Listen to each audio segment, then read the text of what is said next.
A história do Brasil, ela começa com as grandes navegações.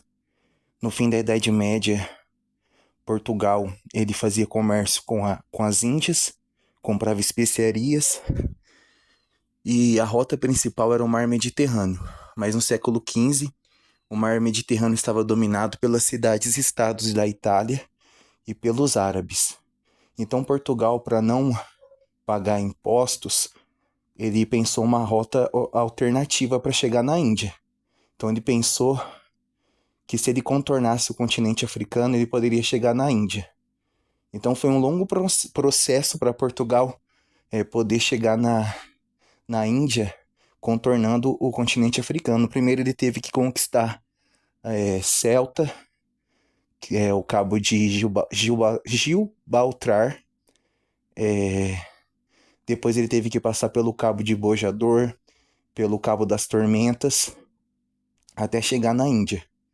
E por muito tempo se falava que Portugal tinha descobrido o Brasil sem querer. Mas quando a gente analisa, por exemplo, no Tratado de Tordesilhas, Portugal já sabia da existência do Brasil. É claro que ele não sabia o que era o Brasil, né, o tamanho do Brasil, mas ele sabia que onde o Brasil está, teria sim um território.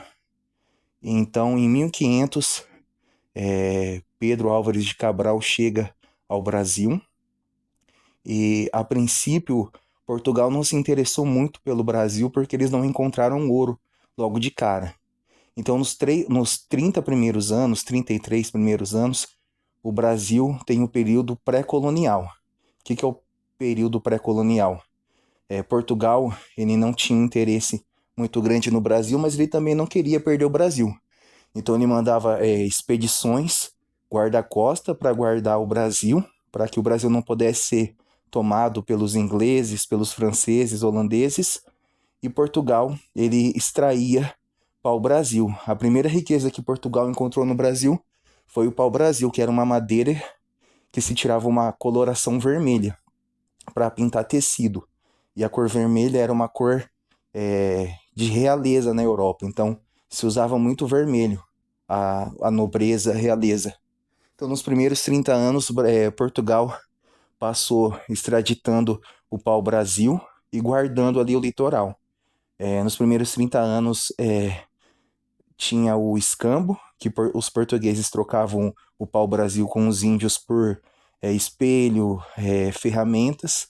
E depois desses 30 anos, 33 anos, Portugal viu que se ele não colonizasse o Brasil, ele ia perder o Brasil.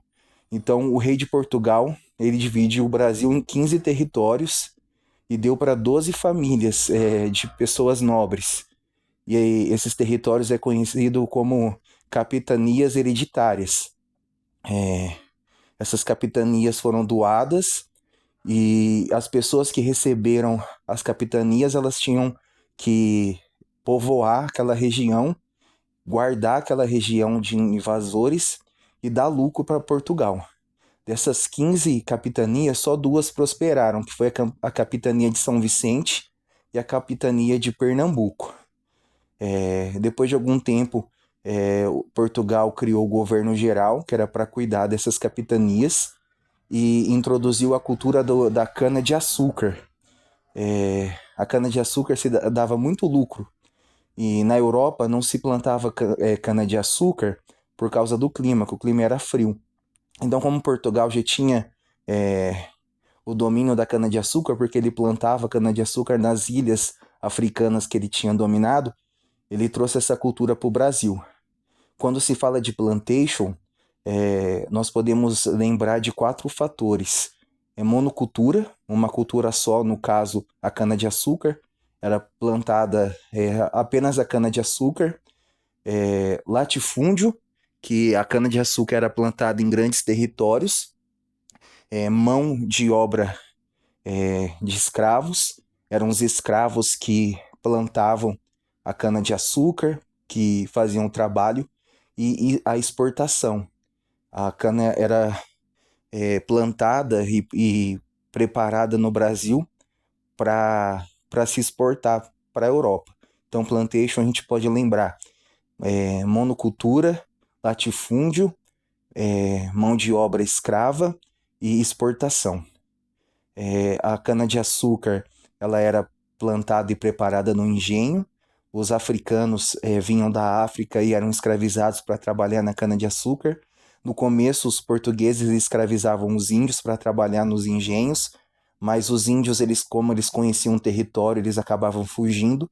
E também tinha o choque de cultura dos índios, porque os índios eles plantavam apenas para sobreviver, eles não plantavam em longa escala. E também tinha a questão religiosa, que quando o índio ele era catequizado, cristianizado, os portugueses defendiam que eles não podiam ser escravos, e também tem a questão de que se os índios fossem escravizados para plantar cana-de-açúcar, o rei não ia ter o controle sobre esses índios. Então, quando os portugueses que trabalhavam ali traziam escravos, o rei de Portugal sabia quantos escravos tinha, porque eram comprados, e para cada escravo que era comprado tinha que pagar um imposto para o rei. Então, a primeira economia do Brasil foi o pau-brasil, depois foi a cana-de-açúcar, e a cana-de-açúcar dominou do século XVI ao século XVIII no Brasil e terminou porque os holandeses começaram também a vender cana-de-açúcar e isso fez baixar o preço é, de Portugal, e também no século XVIII foi encontrado o ouro no Brasil. Então, a cana-de-açúcar nós também lembramos de escravidão. Os negros eram trazidos da África, trabalhavam no engenho. Geralmente no engenho se colocava vários negros de várias etnias para que eles não pudessem conversar e armar uma rebelião. Eles viviam no engenho e os senhores de engenho viviam na casa grande. Eles eram maltratados, muitas vezes morriam de tanto que eles trabalhavam e apanhavam. E daí começaram a surgir os quilombos. Eram lugares que os negros fugiam e se refugiavam para viver entre eles em sociedade, plantando e dividindo tudo. E nesses quilombos também viviam alguns indígenas e algumas pessoas